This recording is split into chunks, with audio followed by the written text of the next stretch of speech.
All right, it's Blackbeard. I'm back. Good evening, ladies and gentlemen. You already know what time it is. So what we're going to do in this tape, we're going to talk about lies, mind control, behavioral modification, social engineering. We're going to talk about wicked priesthoods. We're going to talk about the Babylonian Pharisees. We're going to talk a little bit about, the Pharaoh.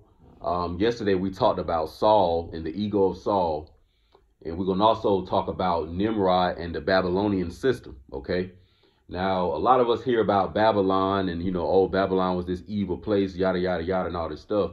But what I want to do is talk a little bit more about the illusions that, were portrayed and some of that stuff that was being expressed during the times of Babylon. A lot of stuff that we call mysticism, magic, all forms of illusions and, mirages. Now, what's funny, although I use, Blackbeard Mirage or Midnight Mirage with my books and stuff like that, but I'm not somebody that's going to put up a mirage and try to trick you or deceive you. What my goal is to bring the truth. And what the truth has the ability to do is peel all the onion layers back. And if anything that is false, is blocking what is real, that truth is almost like a bleach or an acid. So it's going to bring everything to its purest form, actually clearing the mirage, almost like the truth is like some Windex to a foggy mirror. You know how you may be driving and, it may have been raining or something like that. And the condensation got the window a little hard to look out of. Just imagine somebody getting some Windex and coming and cleaning the windows on the inside and out, and how good you would be able to see from that and be able to make a decision now, a more clear decision, have more clarity with it. So that's my whole thing with the mirage, to try to clear these lies up and all these deceptions that have been put in front of the people's face. And one of them that they got going on right now is even this coronavirus thing. Now, do you have different diseases and viruses and things of that nature that exist out there? Different sicknesses and illnesses? Of course we do. Are a lot of them natural? Yes, they are. But do we have a lot of them that are synthetic and man-made? Yes, we do. And these, man-made and synthetic ones actually are being created by these same dark Babylonian Pharisees behind closed doors. These, satanic scientists and all these different people. It's actually them, creating these different, really biological weapons and putting them out into the community. This was even going on in the, 13, 14, 1100s, 1200s AD in Europe. That's how a lot of the populations were decimated as well, from the different alchemists of those days. And they were creating different diseases and, polluting the water, etc. So we hear of things like the bubonic plague and all these different illnesses and sicknesses that we hear was, just destroying the European population, and how they may tell us that, yeah, it was disease and dirt and rats and, dirty food and things of that nature. And people were living close, which all of that is true. And it did contribute to a lot of deaths. But please believe that there were a lot of dark, wicked, I would say Moorish, Rosicrucian, members of these different secret societies. And they had their own little population control, goals and objectives. So every now and then they would have to do what's called thinning the herd. OK, this even goes back to the Old Testament with the Pharaoh. We all know about when Joseph was in Egypt. Long story short, he was made the Bey, or the governor of Egypt. And at that time, Israel and the Egyptian Empire, or those Shemitic and Hamitic bloodlines at that time, there was no beef. All right. So some of them people probably was even in the mix in the day. Or not today, but at that time. But anyway, as time went on, and that Pharaoh that Joseph had a good relationship with, after those two men had died in years past, a whole new royal family comes in, and now they're going to rule from the way they do things. And then they started saying things of the nature like, man, these, Hebrews, our cousins or whatever, these Israelites, they starting to grow in number, so we need to get rid of some of them. So they started to kill the people and do all these different things. So this is an ancient thing that's under what we're calling today, population control. So the dark Pharisees, the Babylonian Pharisees of today, they pretty much are doing the same thing. And so that's what you're seeing today. So a lot of this coronavirus stuff, first they saying it came from bats and all this other stuff. At the end of the day, what you're gonna find out with all these viral diseases, that in one of these countries there are corporations that actually own patents. And patents basically are intellectual properties or intellectual assets non-tangible assets that somebody is generating income from. So they're making money from them. All right. So just understand that there are patents to a lot of these different viruses and stuff like that that are out here. In other words, somebody actually engineered and created it. All right. And they have the rights to it. All right. So when we do our deeper homework and go deeper into research and don't go for the mind control and all the lies that the news and all these other stations are putting out for you to think, you can't go with that mind control.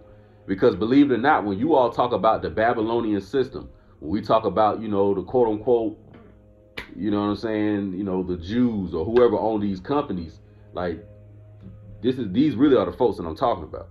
But anyway, not to go off too far into that, but I just wanted you to understand that this tape is going to be about the mind control that's really, really strong right now. It's a strong mind control out here. Okay. And one of these mind controls is also, so I want to salute the brother named, it's a brother named Tonkin is one. I'm subscribed to him, so y'all can, check out my subscription list and find this brother. But he put out a lot of good tapes, man, dealing with American history. I'm talking about a lot of them. And I saw one that he put out recently that was dealing with the worldwide Amaru Chi Empire. Okay? The worldwide Amaru Empire. All right? So that's a good tape that I want some of you all to check out, because I listened to it the other day and it was a real good one. And it was it's crazy because you still got a lot of people out here who are trying to, keep a rift and keep a division between the quote unquote Aboriginal community and then the quote unquote Moorish community. All right. You still got the Masonic Babylonian games going on with that to keep that division, because I'm letting y'all know right now, once the Moorish community and once the Indigenous American community with, these two different quote unquote factions that we still want to make separate, once these two synthesize and synchronize with each other and merge together and become one, that's when we're going to see some real trouble. That's when you're going to have some real problems, because now all the history, there's no more fog. You know what I'm saying? Like once them two sides come together, it's going to be hard to keep these lies up, basically. The dark Pharisees, they're going to have to kick it in the third gear, because the Moorish people got the second half of the stuff that the so-called Aboriginal people got, and vice versa. So what I'm saying is that them two sides need to come together. Them two sides need to come together. But anyway, so one of the mind controls too that they got out here is that the quote unquote King James Bible, 1611, and that royal family from Scotland, Ireland, and what we call the United Kingdom. All right. Also known as the, what is that bloodline? Top of my head. The Stewards, the Stewards, that bloodline, the Jacobites. All right. We're talking about the Jacobite bloodline that he bred, Jacobite bloodline of the 1600s. All right. So you all hear about like James, Charles, like the so-called United Kingdom that's there today, they really are a false version of who I'm really talking about.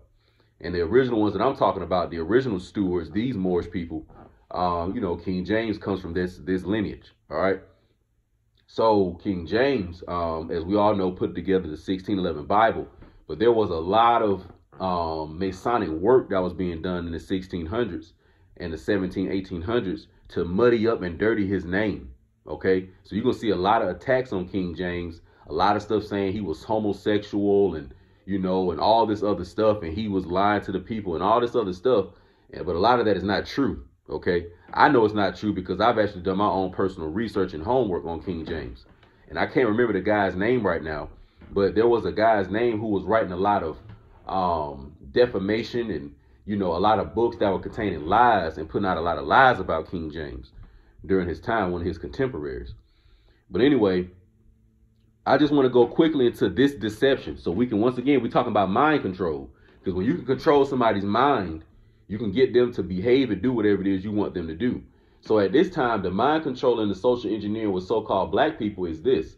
Now, I saw recently, and they kind of pumping this shit, but it looked like they got a U.S. Census 2020 or 2021 coming soon, which is one of these things where they're going to give you a document The United States corporate federal government gonna come give you a document. They're gonna give you a list of what I guess they're gonna deem to be ethnicities and nationalities, and they're gonna tell you to choose one.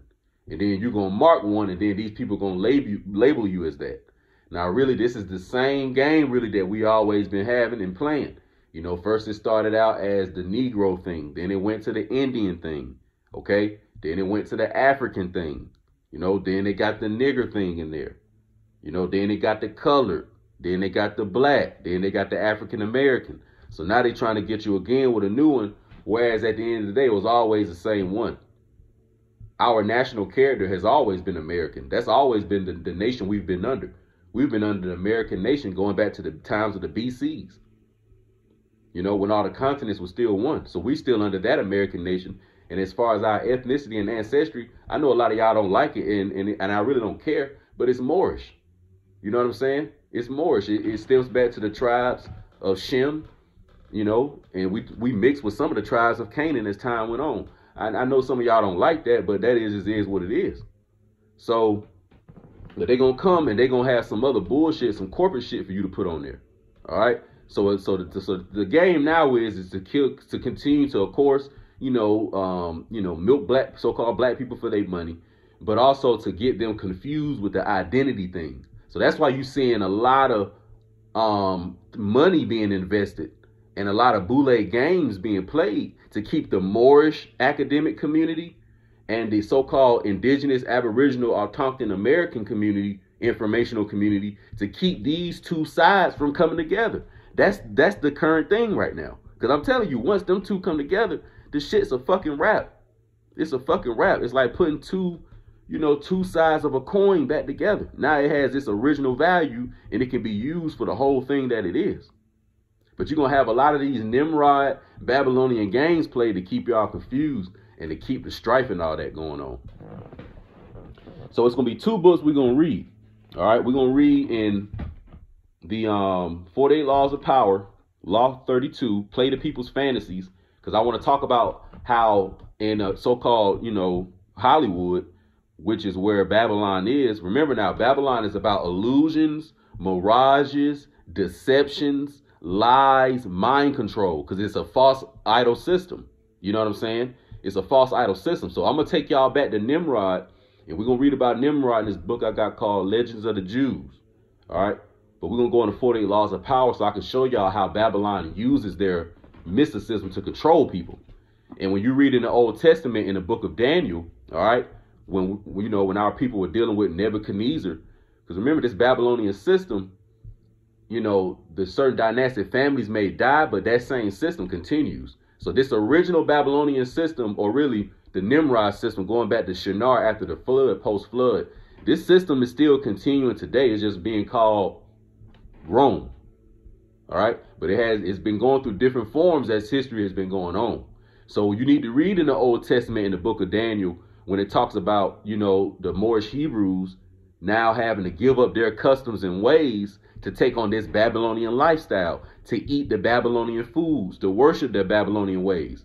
And they'll talk about Daniel and him thrown in the lion's den because he didn't go with the Babylonian shit. He kept his Moorish Israelite custom. They're going to talk about the three Hebrew brothers who were thrown in the fiery furnace, but were, saved by the Messiah, because they didn't take on the Babylonian custom. So this is some ancient shit that's been going on. So for the brother that asked, in the comment section, why do I use the Bible and because the Bible is also one of them things that bridges the Moorish and the Aboriginal side. The Bible is the bridge, so both sides could walk to each other's side. So the Bible bridges both of them. Remember, y'all, they're trying to keep up the ancient battle from the tribes of Shem and the tribes of Canaan. They're trying to keep this battle up. That was the original battle. This shit goes back to the Nimrod thing. It's the tribes of Shem battling and fighting against the tribes of Ham, but more so through the tribes of Canaan. Because remember now, Ham had different sons. All right? He had different sons. And really, a lot of our people were mixing with what we call Mizraim. All right? Because Mizraim was from the Hamitic line. All right? So it wasn't all the different Hamitic lines the Shemitic people were mixing with. It was really only the ones that we were living either in a certain civilization that they were living in, and we may have been a captive in that civilization, or we come from a line where there was a Hebrew Israelite Shemitic man, and he had a Canaanite either concubine or wife. Because that's also something else that a lot of people don't talk about, but that y'all not going to like. Going all the way back to the ancient times of even Abraham, you always would have a Shemitic, or what you all would call the Hebraic man, and he would have a Canaanite or a Hamitic wife or concubine. Okay? So a lot of us are Canaanite or Hamitic through the female line, because one of our Shemitic male ancestors had her as a wife or a concubine. Do you want an example of this? I'll give you a real quick one before we read. You have Abraham, okay? Abraham's wife was Sarah, all right? Sarah was from the same, I'll say ethnic line or lineage or haplogroup as Abraham, all right? But Hagar, she came from Egypt or Mizraim or the Hamitic line, all right? So when Abraham had a child with both Sarah and Hagar, Ishmael and Isaac, all right, through Isaac, those people are both Shemitic and Hamitic. But they still our people, though. You see what I'm saying? So once again, they got this war between the tribes of Shem and the tribes of Canaan. And that's another one that, just get out of that. That's part of the still Nimrod Babylonian control shit. Now, before I read, somebody in the comment section, I want to salute this person. They left a good comment, and we're going to use this as the basis for our reading.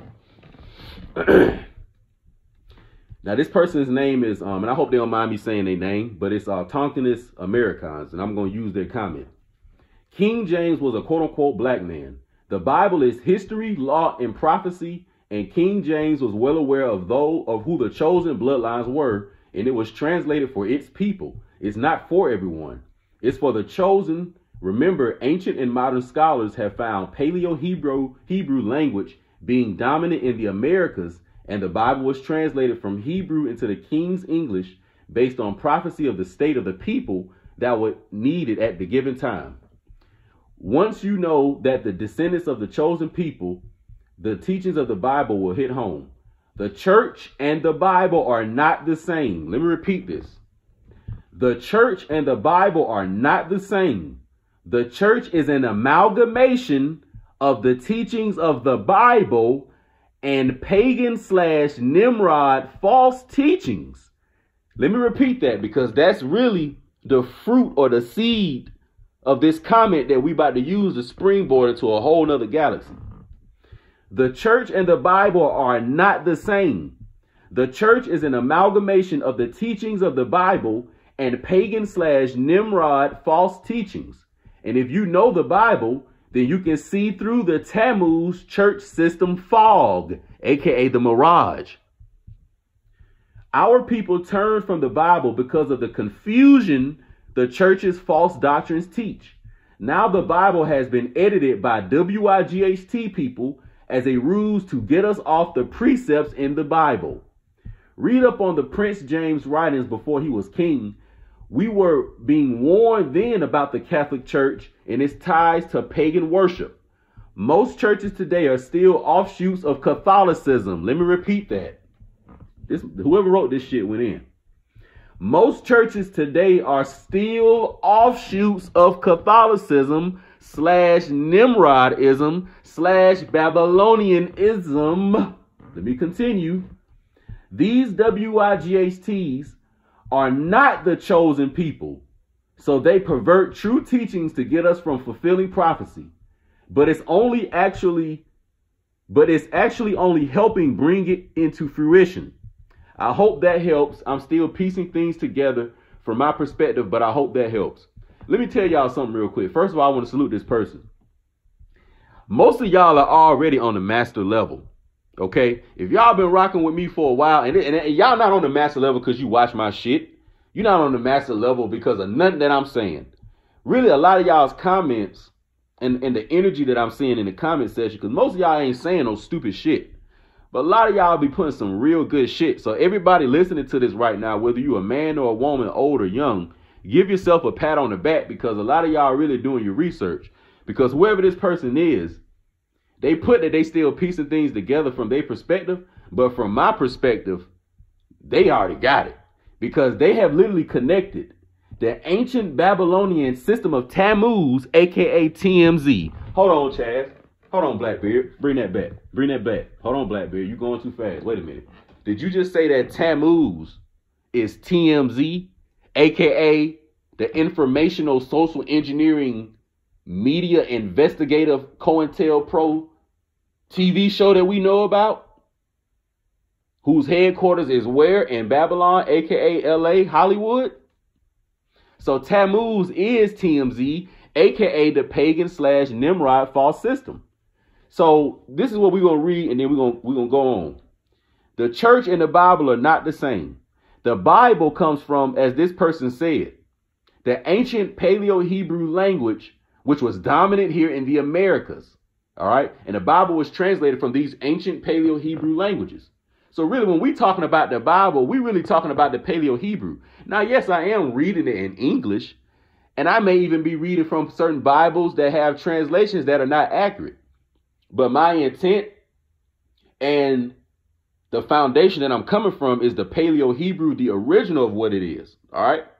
And also, as this person said, that King James tried to warn us about this. He did. He wrote about it in Revelations when they talk about the synagogue of Satan. So these are the Babylonian liars. Like, that's what you need to call them, liars. They're liars. You know, the synagogue of Satan, who say that they are of Israel, who say that they are there for Yahushua, but they are not. Who say that they fight in the name of Yahushua, but they don't. They don't. So keep in mind that the modern day Catholic Church and most of these black Negro boule-ass churches in North America are Babylonian offshoots of Catholicism, because Catholicism and the Nimrod Tammuz system is the same fucking thing. It's the same fucking thing. All right. So now I'm about to read in a book called Legends of the Jews, and I'm about to give you all some history to Nimrod, because a lot of y'all may not really know the history of Nimrod and who this character is. All right. Now, a lot of these false ass damn quote unquote scholars out there, they'll try to make it seem like Nimrod was the only black man in the ancient world, which is a fucking lie. All right. They were all melanated Moorish people, copper colored, bronze colored, dark, light. You know what I'm saying? All complexions of earth tones, all the Saturnian tones. But nevertheless, you know, these were all the original people, and Nimrod was just one of them that came through the line of Cush. So let's read about Nimrod. The first among the leaders of the corrupt men was Nimrod. Because remember now, all these false idol pagan god systems of lies are going against whatever the original system is. Because the original system is what the creator or the Most High or God set this shit up to be. I'm not about to make this sound complicated. I'm about to talk in my Riverdale, Southside, you know what I'm saying, language. Like, you got two sides of this shit. One side is when God first created the universe, whatever, and it was in its natural state, and however things worked in that way, you merge yourself with that. That's one system.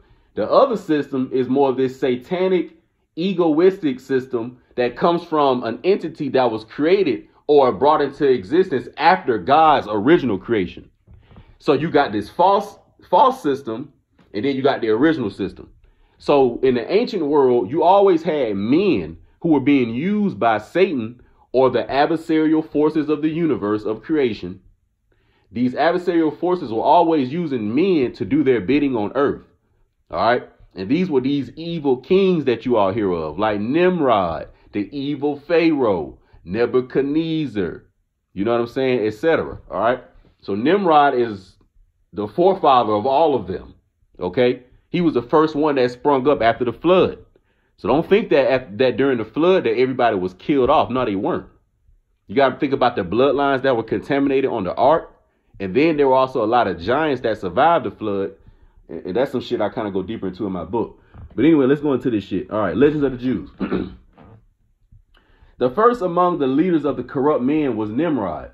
His father Cush had married his mother at an advanced age, and Nimrod, the offspring of this belated union, was particularly dear to him as the son of his old age. He gave him the clothes made of the skins with which God had furnished Adam and Eve at the time of their leaving paradise. Cush himself had gained possession of them through Ham. From Adam and Eve, they descended to Enoch, and from him to Methuselah and to Noah, and at last had taken them with, and to Noah, and the last had taken them with him into the ark. So basically, it's talking about the garments that were made after Adam and Eve were kicked out the garden. They were being passed down through the inheritances, and Noah was the last one, and he took them onto the ark. When the inmates of the ark were about to leave their refuge, Ham stole the garments and kept them concealed, finally passing them on to his firstborn son, Cush. So hold on, wait a minute. So now we're going into what the real curse of Ham or the curse of Cush or the curse of Canaan really is. It ain't got nothing to do with you being dark skinned and none of that shit. It was the theft or the deception or the concealing of the garments that were being passed down from Adam and Eve to the different descendants. So when Noah went upon the ark, his son Ham stole the garments and concealed and hid them. So this was part of the curse. All right, so let's continue.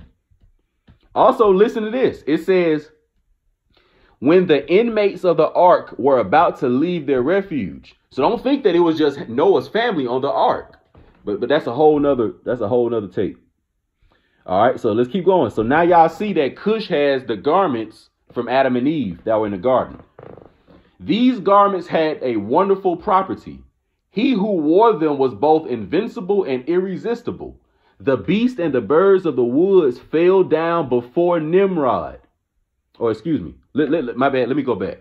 So, okay, it says, so Ham stole the garments and kept them concealed, finally passing them on to his firstborn son, Cush. Cush in turn hid them for many years. When his son Nimrod reached his 20th year, he gave them to him. So Ham had the garments that he stole from Noah. Ham passed them down to his son Cush. Cush passed them down to Nimrod when Nimrod was 20 years old. And these garments were the garments that Adam and Eve wore when they left the garden. And these garments had a property to where all the beasts and all the animals and everything of nature would bow down to he or she who wore them. So Nimrod had these garments. Okay. Let's continue. So it says, it says, Nimrod was equally victorious in his combats with men. So now Nimrod is becoming a fighter among men, and he's being able to kill men because he's wearing these garments of the Most High pretty much. All right, keep going. They attributed it to his personal prowess, and therefore they appointed him king over themselves. So now all the men starting to be afraid of Nimrod because he's killing everybody, but they don't really know where his power is coming from because he's not telling them. This was done after a conflict between the descendants of Cush and the descendants of Japheth, from which Nimrod emerged triumph, having routed the enemy utterly with the assistance of a handful of warriors. He chose Shinar as his capital. Before I continue on, so here you see that there was an ancient battle between the descendants of Japheth and the descendants of Cush.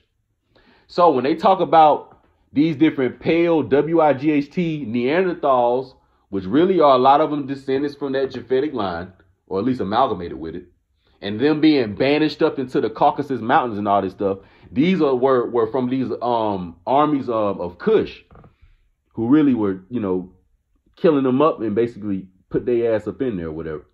But anyway, let's continue. So then it says that Nimrod made his capital Shinar. Some of y'all may have heard that ancient term Shinar. Thence he extended his dominion farther and farther until he rose by cunning and force to be the sole ruler of the world, the first mortal to hold universal sway. As the ninth ruler to possess the same power will be the Messiah. So it says that Nimrod extended his dominion from Shinar, and using cunning and force, he became the sole ruler of the whole world. So Nimrod had a worldwide empire. All right. So listen up. Now we're going to go into Nimrod's system and what he was using to keep the people in mind control. Because remember now, Nimrod got the same sciences from his father now. Because you got to understand that even these people today that use the pyramid as an evil Illuminati symbol, they use the satanic symbol of Baphomet or Saturn as an evil symbol, which really is just a woman's womb. Who've taken all our symbols and used them evil. You got to remember that they all have these original pure meanings from the original system. Because they really are just symbols. They're not gods. They're just symbols that we've been using in science, using in literature, or whatever it was we was using to teach ourselves or teach other people in the ancient world. And it's really that simple. There's really only one true God or one true creator.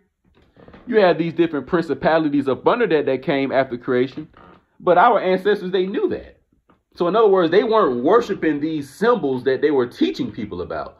They weren't worshiping, Heru in the way that we may have thought they were. At least the learned ones weren't.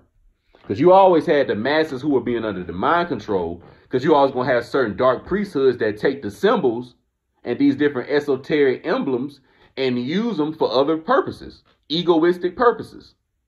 All right. So that's why you may see one person you may see two people. Both of them got on a satanic t-shirt. One of them may be wearing it, radiating or vibrating a frequency and vibrating an intent that's coming from